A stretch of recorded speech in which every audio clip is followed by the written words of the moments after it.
Na semana passada, nós tínhamos alguns rostinhos diferentes. E eu vou falar rapidamente o que nós estudamos na semana passada, que foi algo tremendo do Senhor, porque a palavra de Deus, ela é o maior tesouro entregue ao homem. É o maior tesouro entregue ao homem. Não existe ouro, não existe prata. É a palavra do Senhor. Palavra que cura, palavra que restaura. Aleluia, Jesus. Palavra que faz da estéril mãe de filhos. Da estéril mãe de filhos. E que pega o humilhado e coloca como príncipe do reino de Deus. Aleluias.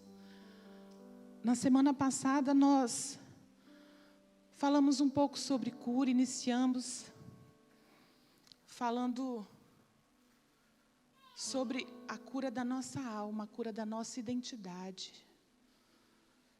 Nós somos corpo, alma e espírito. Na verdade, nós somos um espírito que possui uma alma e mora dentro de um corpo. Amém? Deu para aprender?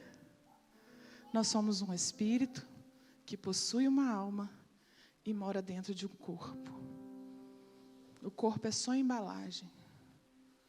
Quando Deus fez o homem, é tão tremendo isso, que fala que Ele fez o boneco do pó da terra, fez o corpo do homem do pó da terra e soprou vida naquele boneco. Então Deus soprou em nós algo que estava nele. Saiu vida de dentro de Deus e veio para nós. Ele soprou o que tinha dentro dele. Deus sempre dá para nós o melhor que Ele tem. Algumas vezes tem até uma canção que diz assim: o melhor de Deus ainda está por vir. A gente até canta, né? Só que deixa eu te dizer uma coisa. O melhor de Deus já veio e morreu na cruz por nós. Não existe nada melhor do que Jesus. Não existe ninguém maior do que Jesus. Nós só estamos agora aguardando a manifestação do seu poder. Nós estamos aguardando aquele dia que Ele virá nos buscar para com Ele reinar na eternidade. Está muito perto. E nós falamos que para que exista uma cura em Deus da nossa vida, nós precisamos primeiramente servir ao Senhor.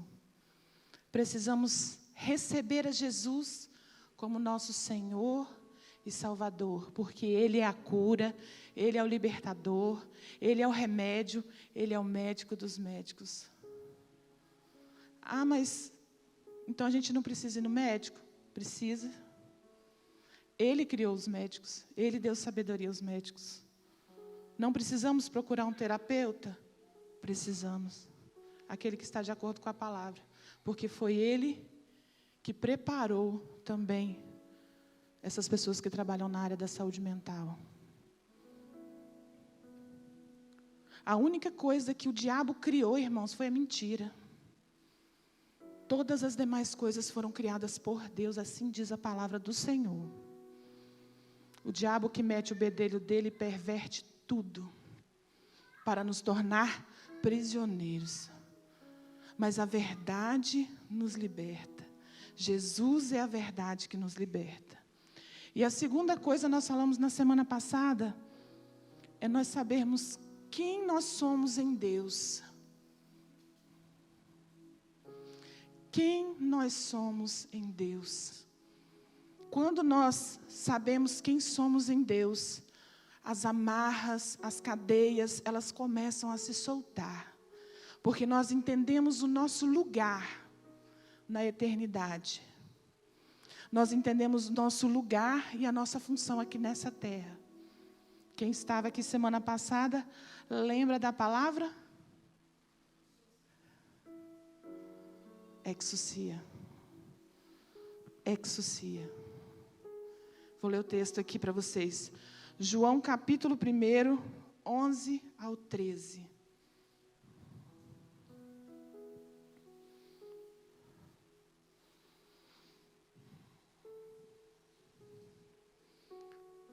Veio para o que era seu e os seus não receberam. Os irmãos ainda que estão anotando, o Evangelho de João, capítulo 1, versículo 11, 12 e 13. Veio para o que era seu e os seus não receberam.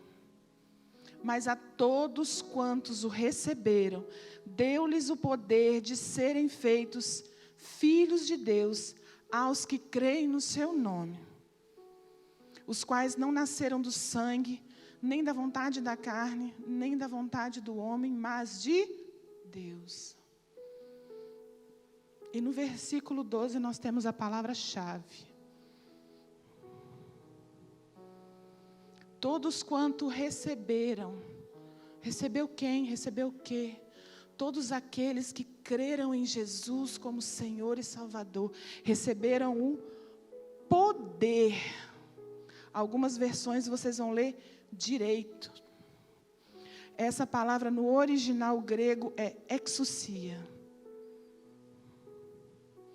E o que significa essa palavra exousia? Eu anotei aqui. Habilidade ou força com a qual alguém é dotado. Autoridade. Poder de influenciar. E o melhor, poder de reger ou governar. O Senhor nos entregou exousia.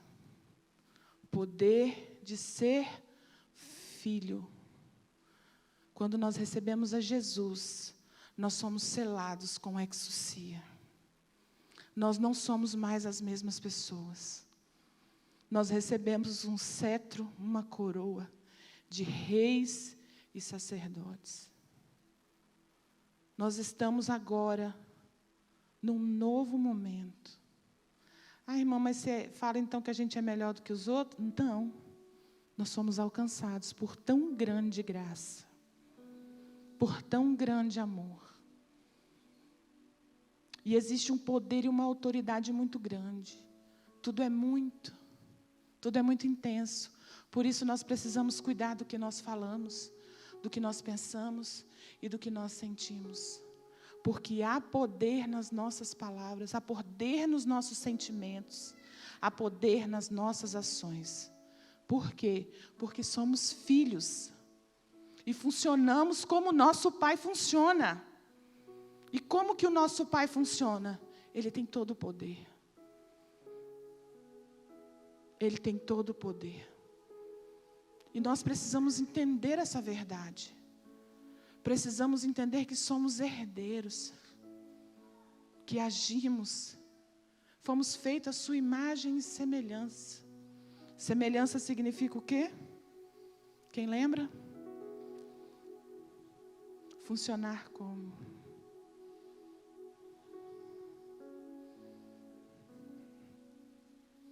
Nós aceitamos a Jesus. Nós entendemos quem nós somos.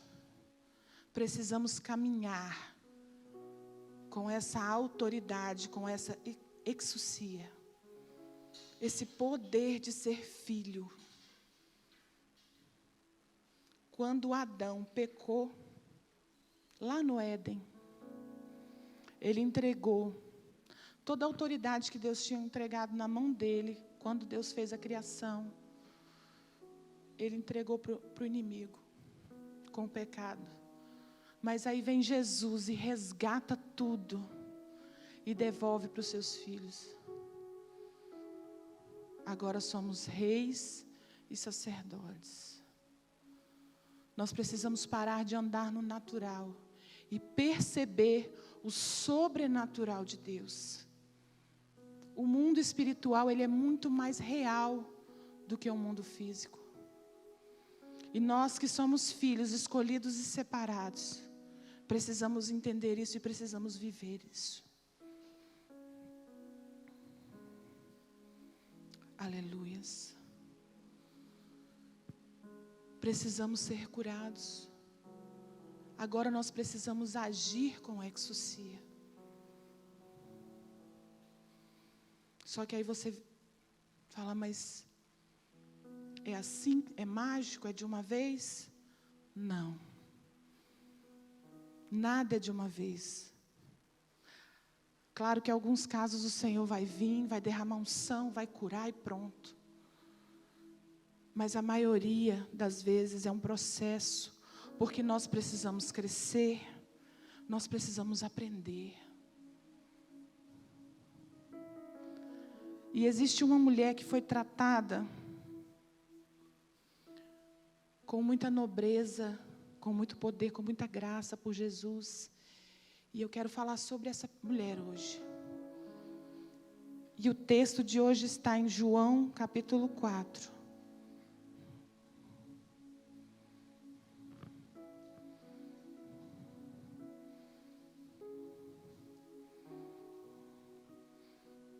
Capítulo 4, do verso 5, é um texto longo, mas é um texto necessário para que nós possamos entender. Do 5 ao 30.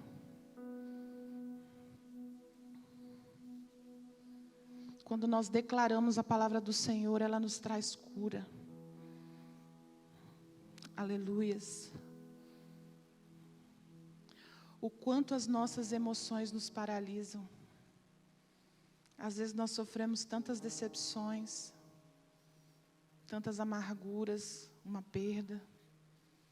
E às vezes nós estamos há tanto tempo na igreja, mas ainda não conseguimos caminhar em exousia. Porque estamos marcados, estamos machucados. Mas o Senhor quer nos curar. O Senhor quer nos libertar. O Senhor quer nos ver andando em lugares mais altos. Assim como Ele fez com essa mulher. Foi, pois, a uma cidade de Samaria, chamada Sicar, junto da herdade que Jacó tinha dado a seu filho José.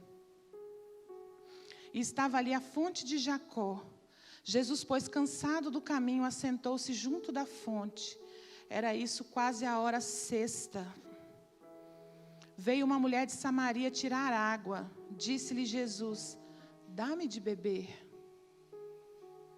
Porque os seus discípulos tinham ido à cidade comprar comida. Disse-lhe, pois, a mulher samaritana: como sendo tu judeu, me pedes de beber a mim, que sou uma mulher samaritana? Porque os judeus não se comunicavam com os samaritanos. Jesus respondeu e disse-lhe: se tu conheceras o dom de Deus e quem é o que te diz, dá-me de beber, tu lhe pedirias, e ele te daria água viva. Disse-lhe a mulher: Senhor, tu não tens com que atirar e o poço é fundo. Onde, pois, tens a água viva? És tu maior do que o nosso pai Jacó, que nos deu o poço, bebendo ele próprio dele, os seus filhos e o seu gado? Jesus respondeu e disse-lhe: qualquer que beber dessa água tornará a ter sede, mas aquele que beber da água que eu lhe der, nunca terá sede. Porque a água que eu lhe der se fará nele uma fonte de água que salte para a vida eterna. Aleluias. Disse-lhe a mulher: Senhor, dá-me dessa água para que eu não mais tenha sede e não venha aqui tirá-la. Disse-lhe Jesus: vai, chama o teu marido e vem cá. A mulher respondeu e disse: não tenho marido. Disse-lhe Jesus: disseste bem, não tenho marido. Porque tivestes 5 maridos, e o que agora tens não é teu marido. Isso disseste com verdade. Disse-lhe a mulher: Senhor, vejo que és profeta. Nossos pais adoraram neste monte, vós dizeis que é em Jerusalém o lugar onde se deve adorar. Disse-lhe Jesus: mulher, crê-me que a hora vem, em que nem neste monte, nem em Jerusalém adorareis o Pai. 22. Vós adorais o que não sabeis, nós adoramos o que sabemos, porque a salvação vem dos judeus. Mas a hora vem e agora é, em que os verdadeiros adoradores adorarão o Pai em espírito e em verdade. porque o Pai procura tais que assim o adorem. Deus é Espírito, importa que os que o adorem em espírito e em verdade. A mulher disse-lhe: eu sei que o Messias, que se chama o Cristo, vem. Aleluias. Quando ele vier, nos anunciará tudo. Jesus disse-lhe: eu sou, eu que falo contigo. E nisso vieram os seus discípulos e maravilharam-se de que estivesse falando com uma mulher.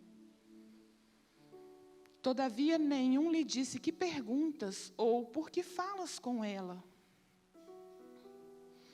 Deixou, pois, a mulher o seu cântaro e foi à cidade. E disse àqueles homens: vinde, vede um homem que me disse tudo quanto tenho feito. Porventura não é este o Cristo? Saíram, pois, da cidade e foram ter com ele. Aleluias. Saíram da cidade e foram ter com ele. Eu quero que você preste atenção um pouquinho nessa mulher. Quem era essa mulher?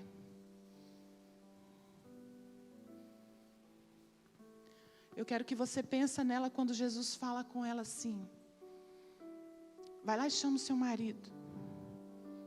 E ela fala assim: eu não tenho marido. Aí Jesus fala assim: você já teve 5. E o que você tem agora não é seu. Aí você pensa para você assim: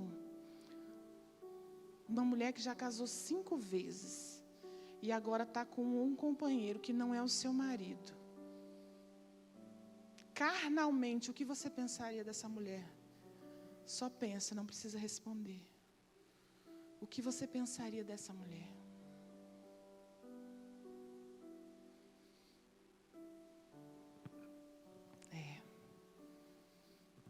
Nesse contexto, judeus e samaritanos não conversavam. Viviam se odiando. E uma coisa mais interessante, homens não conversavam com mulheres. Era cultural. As mulheres poderiam conversar em casa com seus maridos. Homens não conversavam com mulheres. Quanto mais um judeu se dirigindo a uma samaritana. Olha a situação dessa mulher. Aqui no texto diz que ela foi à hora sexta até o poço tirar água. Agora você imagina, hoje, aqui, temos várias mulheres aqui, e todas conhecem os afazeres domésticos. Hoje nós temos muita coisa que nos facilita a vida, né? Nós temos água encanada, nós temos a santa e gloriosa máquina de lavar roupa, né? Aleluia, glória a Deus por ela. Algumas amadas ainda têm a máquina de lavar louça. Pegou o manto aí, amado? Pegou, né? Recebe aí, amor. A máquina de lavar louça. Nós temos água encanada. Água encanada. Que mistério. Eu já vi o Paulo ali com a Geise, acho que ela já pediu alguma coisa ali, né? Um mistério ali. Pega aí, Paulo, a visão. Água encanada. Só que nesse contexto, as mulheres elas tinham que sair de casa, buscar água no balde, na cabeça, e andar, às vezes, uma longa distância, para poder levar água para casa, para beber, para cozinhar, para lavar. Imagina. E essa mulher disse que ela ia à hora sexta. A hora sexta é aproximadamente, para nós, meio-dia. O sol escaldante, exatamente. Imagina o calor, o sol de rachado meio-dia. Mas por que essa mulher ia meio-dia para esse poço? Nós precisamos entender isso, que Deus está falando. Por que essa mulher vai meio-dia, sendo que as donas de casa começam logo cedo os afazeres da casa? Meio-dia o marido já quer almoçar. Como que a pessoa vai buscar água para fazer almoço meio-dia? Sabe por que ela foi meio-dia? Porque logo cedo, quando estava mais fresquinho, as outras mulheres iam. As mulheres de família. As mulheres que tinham seus maridos. As moças de família honradas. Ditas honradas. E ela não podia se misturar. Ela era uma pessoa rejeitada. Porque ela teve 5 maridos. E porque o que ela tinha agora não era marido dela. Então, vocês imaginam que ela estava num relacionamento.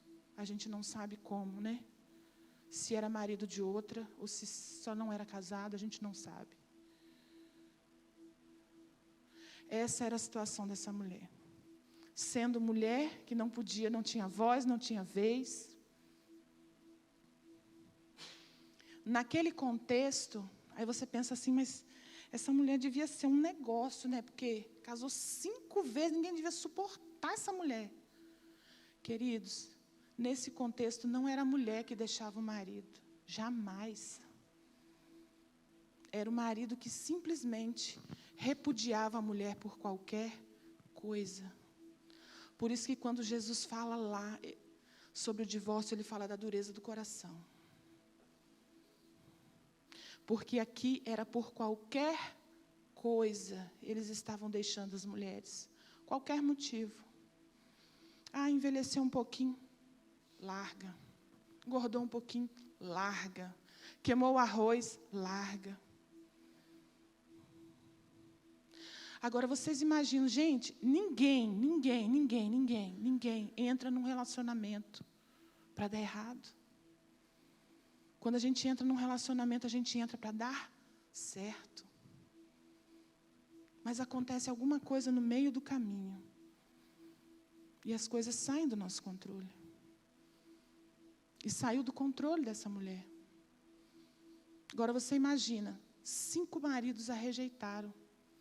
E o termo bíblico para isso é repúdio.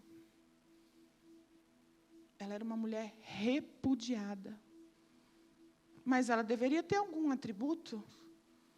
Porque se um largou, o outro pegou, ela deveria ter algum atributo. Deveria ser bonita, deveria ser doce. Alguma coisa de bom aquela mulher tinha. Alguma coisa boa ela tinha para oferecer. Talvez era uma boa dona de casa. Uma boa mãe. O texto não fala sobre filhos. E aí, de repente, naquele sol de meio-dia, ela vai e encontra um homem sentado no poço. Agora, vocês imaginam o coração dessa mulher, o sentimento de rejeição. Ela não poder nem mesmo se misturar com as outras. É a mesma coisa de eu chegar aqui na igreja e não puder sentar perto de ninguém. Tiver que sentar lá fora, porque eu não posso me misturar. Porque eu não sou santo o suficiente para me misturar com as irmãs. Imagina esse contexto. Imagina a dor do coração dessa mulher. Não podia ter amigas, porque ela era a má companhia. Ela era aquela que ia perverter as outras. Imagina o sentimento de rejeição, o que essa mulher ouviu. Existia um buraco emocional no coração dela. Muito grande. Muito grande. Muitas vezes, quando nós temos buracos emocionais, faltou alguma coisa lá atrás. Faltou um pai presente na nossa casa, na nossa vida. Faltou alguém que disseste, vai lá, meu filho, você vai conseguir. Vai lá que eu estou com você. Faltou um eu te amo. Às vezes, no lugar do carinho, recebeu foi a pancada.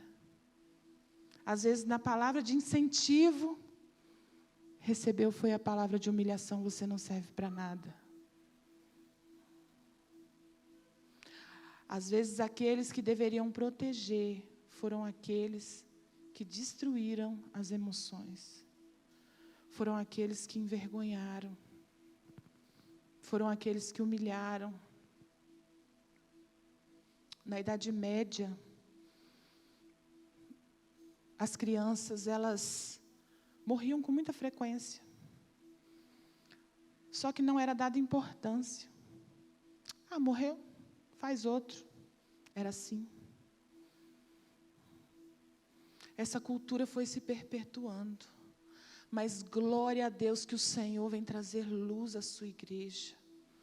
E nos ensina que se nós não investirmos nas próximas gerações, nós falharemos. Nós estamos falhando.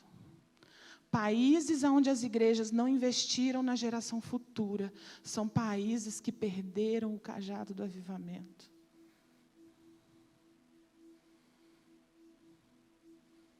Pessoas foram marcadas na infância, porque faltou o amor, faltou a compreensão. E aí, quando essa mulher chega no poço, e aquele judeu, que ela não sabia quem era, fala com ela: estou com sede, me dá água. E ela se espanta: meu Deus, mas esse homem aí, ele é judeu, eu sou samaritana, ele fala comigo, é homem, fala comigo. Ninguém fala comigo. Ninguém fala comigo. Você já se sentiu assim? Sozinho, desamparado? Ninguém fala comigo? O rei foi até ela. O rei foi falar com ela. O mesmo rei está aqui para falar com você nessa noite.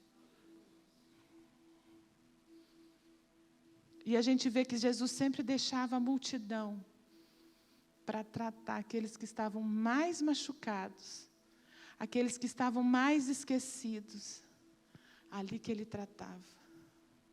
E foi tão bonito que o texto nos diz que os discípulos não estavam ali, os discípulos tinham ido comprar pão. E aí Jesus começa a tratar. Por que ele estava sozinho com ela? Porque ele não queria expor aquela mulher. E aí ele fala: vai chamar seu marido. Ele estava dizendo para ela assim: fala o que você está sentindo. Ele não estava humilhando aquela mulher. Ele só estava dizendo assim: fala o que você está sentindo. Me conta da sua vida. Aí ela diz: eu não tenho marido. Imagina a vergonha, a humilhação dessa mulher falando com Jesus: eu não tenho marido. Essa mulher, ela nada mais estava procurando, quando ela casou 5 vezes e tinha um outro relacionamento. Ela estava procurando ser amada. Ela só queria ser amada. Ela só queria preencher esse buraco que tinha. Ela queria alguém que cuidasse dela. Ela queria alguém que a amasse de verdade. Alguém que falasse com ela. Imagina a gente não poder falar com ninguém. Com ninguém. Ele está nos ouvindo nessa noite. Aleluias. E ela fica espantada, porque eu acredito que ela deve ter pensado assim: meu Deus, é o primeiro homem que se aproxima de mim que não quer se aproveitar de mim. É o primeiro homem que se aproxima de mim e não quer se aproveitar de mim. É um Deus que cura. É um Deus que cura. Aleluias. Aleluias. Que coração ferido. Que coração contaminado. E muitas vezes nós somos contaminados e feridos porque nós temos portas de entrada no nosso corpo. Quais são? As principais: visão e audição. Como assim? O que os meus olhos estão vendo? O que os meus olhos estão vendo? Existe uma teoria de uma cientista que ela trabalha com artes. E ela diz o seguinte, é Ana May Barbosa, sobre leitura de imagens. Nós temos, principalmente nos dias atuais, nós somos bombardeados todos os dias, o tempo todo, com tantas imagens, vídeos, tantas coisas, são tantas inúmeras imagens, que nós não damos conta, o nosso cérebro não dá conta de analisar criticamente cada imagem que a gente vê. Então, o que acontece? O nosso cérebro joga para o nosso subconsciente. E fica lá armazenado. O que tem entrado pelos teus olhos? O que você tem visto?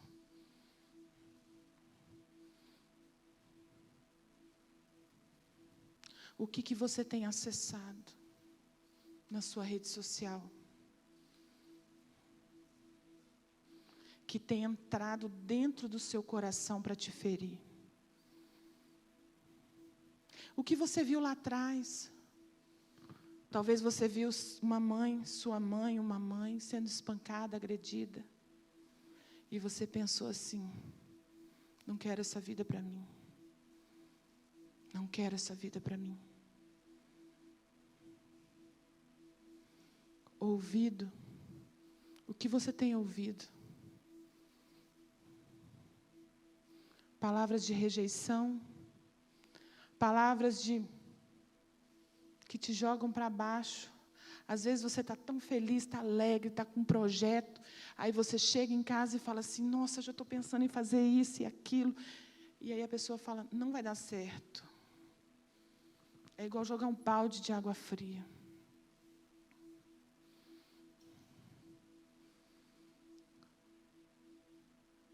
Um dia desses eu ouvi uma mãe dizendo para a filha, você só atrasou a minha vida. Disse para a filha, antes eu não tivesse tido você. Isso abre um buraco emocional tão grande no coração de uma pessoa. Falta o amor, falta o cuidado, e isso se chama abuso emocional. Principalmente nos 7 primeiros anos de infância.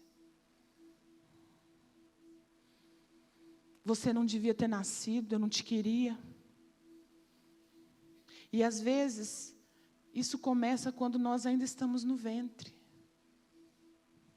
Muita coisa acontece quando estamos no ventre. São essas que você vai cuidar, meu irmão. Vão chegar até vocês para vocês cuidarem. Essas crianças. Essas crianças vão chegar até vocês. E que a unção de cura do Senhor esteja sobre a vida de vocês, em nome de Jesus. Em nome de Jesus. Uma vez eu estava substituindo uma professora que tinha uma criança que era terrível, ninguém dava conta da criança. E eu dei uma atividade com fantoche para acalmar e para alegrar as crianças. E esse menino era um menino que vivia com a avó, já vinha de um processo de rejeição muito grande. Ele apresentou algo ali com os fantoches, ele criou uma história e ele contou a história. E ele contou com tanta alegria, com tanto prazer. Ele fez as vozezinhas dos personagens, cada personagem com uma voz diferente. E eu fiquei encantada, porque aquele menino era o terror não da sala dele, mas o terror da escola.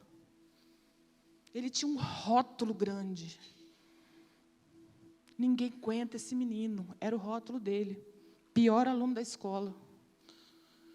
E aí eu disse para ele assim, eu estou encantada com o seu trabalho, você está de parabéns. Ficou lindo. E eu tomei um choque muito grande. Ele disse assim para mim, minha professora nunca me elogiou.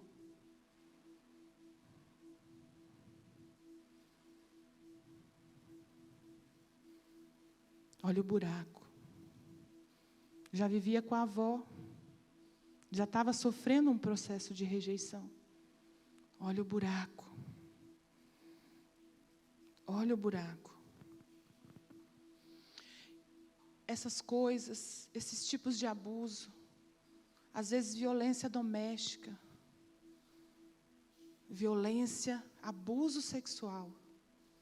Se nós começarmos a fazer uma pesquisa, não só nas igrejas, na igreja de Cristo na terra, nós vamos ficar impressionados com a quantidade de pessoas que foram abusadas na infância. E o abuso, ele abre uma porta para o espírito de promiscuidade. E o espírito começa a perseguir a pessoa. Geralmente, quem é abusado não é abusado uma vez só. Porque o espírito teve a porta de entrada. De novo, de novo, de novo. Muitas vezes se torna um abusador. Você pode ter certeza que o abusador, ele foi abusado. E foi tão abusado que a mente dele não consegue entender mais que aquilo ali é um crime.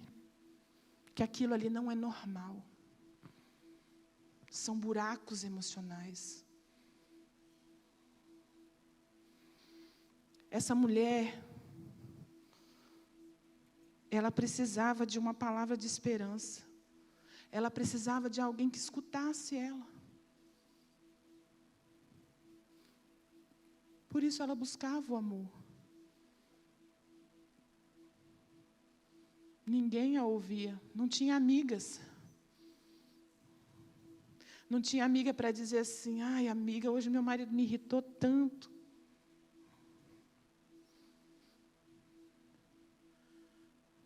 Está rindo, né? Mas é assim mesmo. É desse modelo. Ela não tinha amigas para conversar. Ela não tinha amigas para sair à tarde tomar um café. Ela não podia. Porque ela era a ovelha negra. Ela ia contaminar.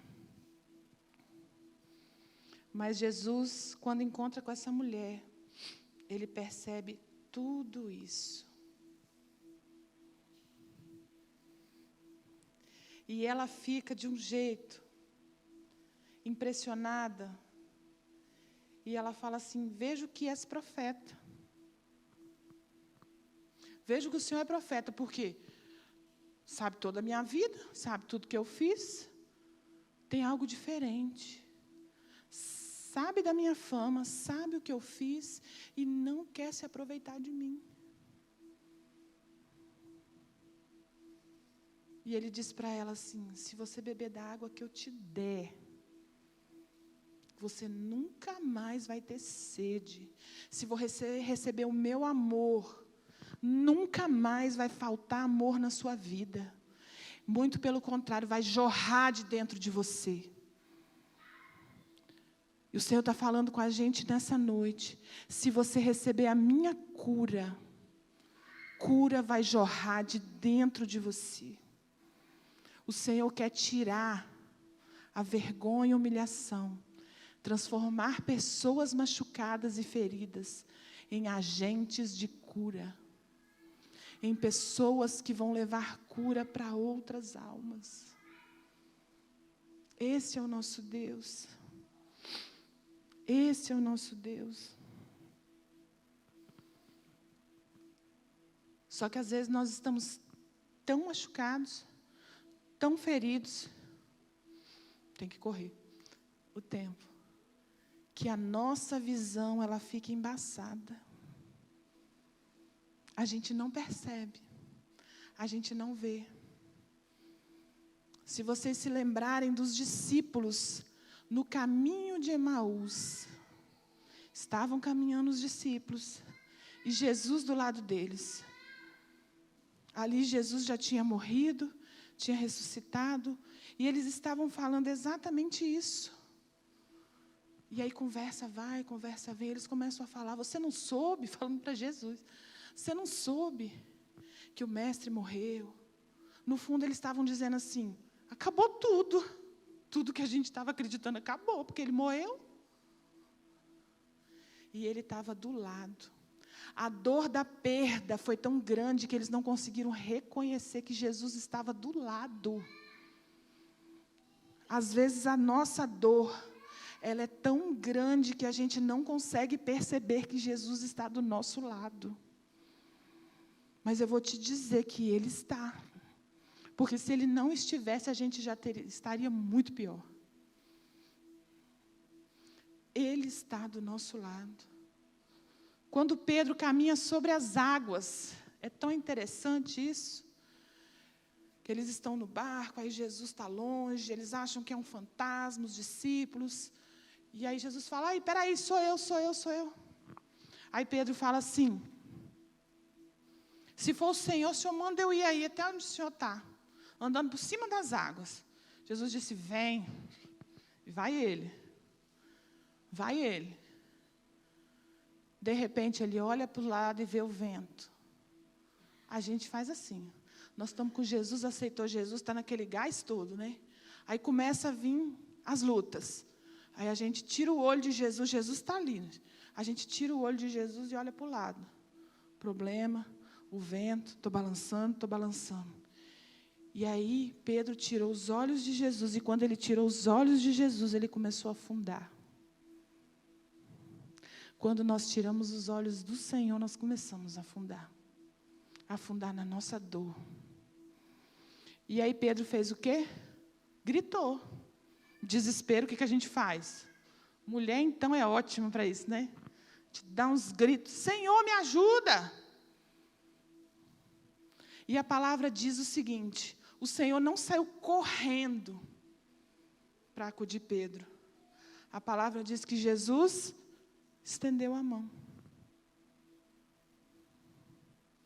Quando alguém estende a mão é porque a pessoa está perto. Está do lado.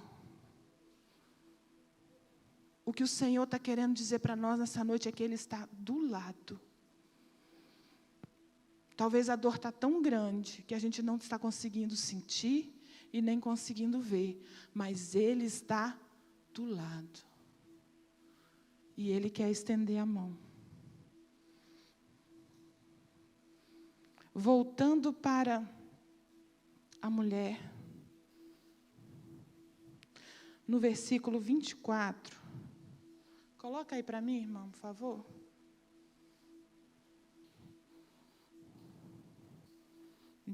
25.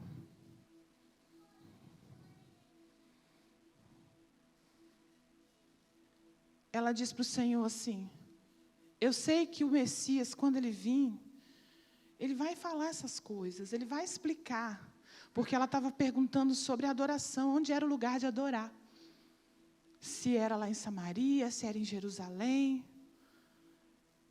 E aí ela disse assim, eu sei que quando ele vir, ele vai anunciar. Ele vai falar essas coisas. E aí no outro versículo ele diz assim, eu sou o Messias, eu já cheguei. É isso que ele está dizendo. Eu sou o Messias que vocês estão esperando. E aí você para e pensa, quando nós lemos os evangelhos, uma coisa que Jesus nunca se preocupou foi em provar quem ele era. Quando as pessoas perguntavam se ele era o Messias, ele nunca fez questão de responder. Mas a essa mulher, toda ferida, toda destruída, com um buraco emocional tão grande, uma falta de amor tão grande, ele se revela a ela. Ele diz, eu sou o Messias. Eu sou aquele que veio para salvar a humanidade. Eu sou aquele que veio para curar o buraco emocional que está na sua alma, a falta de amor. Meu Deus, imagina o coração daquela mulher. Ele não se preocupou em se revelar para os outros, mas para aquela mulher ferida, machucada, precisando de cura, ele disse, eu sou o Messias, eu sou a cura. Eu sou o Rei dos Reis, eu sou o Senhor dos Senhores. É isso que Ele diz para nós nessa noite. É isso que Ele diz para nós essa noite. E aí, mais adiante, coloca o texto aqui, por favor. Mais adiante no texto. Aquela palavra que ele disse, eu sou o Messias, aquela palavra curou o buraco emocional daquela mulher. Ah, mas como assim? Como assim curou o buraco emocional daquela mulher? Olha o que aquela mulher faz. No versículo 28. Deixou, pois, a mulher o seu cântaro e foi à cidade e disse àqueles homens: Vinde, vede um homem que me disse tudo quanto tenho feito. Porventura não é este o Cristo? Ela largou tudo e saiu para anunciar o Messias. Jesus curou e enviou aquela mulher. Alguns teólogos dizem que foi a primeira missionária da história. Mas como que você fala que ele curou aquela mulher? No 30. Saíram, pois, da cidade e foram ter com ele. Aquela mulher que era ovelha negra, que ninguém falava com ela, porque ela era ruim, porque ela era promíscua, porque ela podia contaminar as outras. Chega na cidade e fala que encontrou o Messias. Essa mulher devia estar tão cheia de graça, porque os homens acreditaram e seguiram aquela mulher. Ela foi curada e foi enviada. Ela recebeu exousia. Poder e autoridade para governar. Com Cristo. Com Cristo. Ela agora estava preparada para falar do amor de Deus e para ser agente de cura.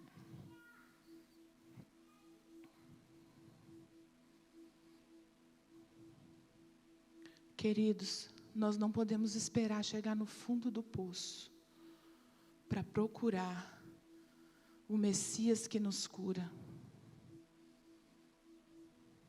Ministério, cargo, dinheiro, não nos cura. Jesus nos cura. Jesus nos restaura. E Ele quer fazer como Ele fez com aquela mulher.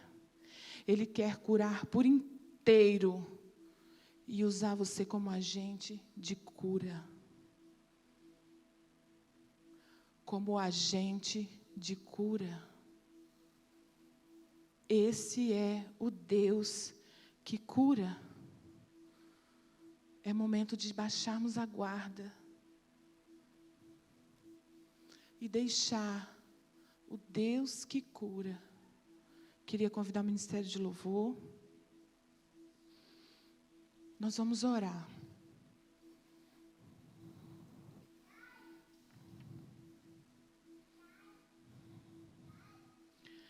É momento de baixar a guarda. É momento de encontrar com o Senhor. Ele está se revelando a nós para nos curar. Ele está preparando pessoas para serem agentes de cura.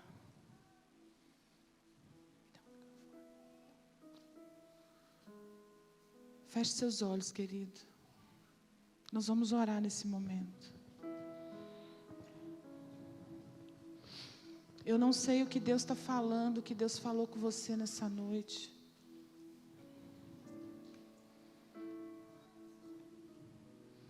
Só que Ele veio também para preparar uma igreja poderosa para governar essa terra.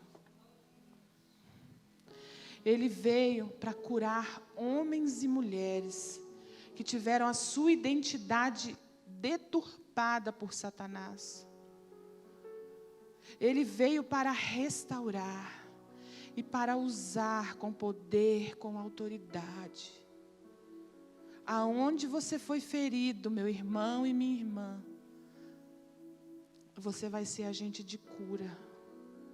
Em nome de Jesus. Em nome de Jesus, receba a unção do Senhor. Nós vamos orar.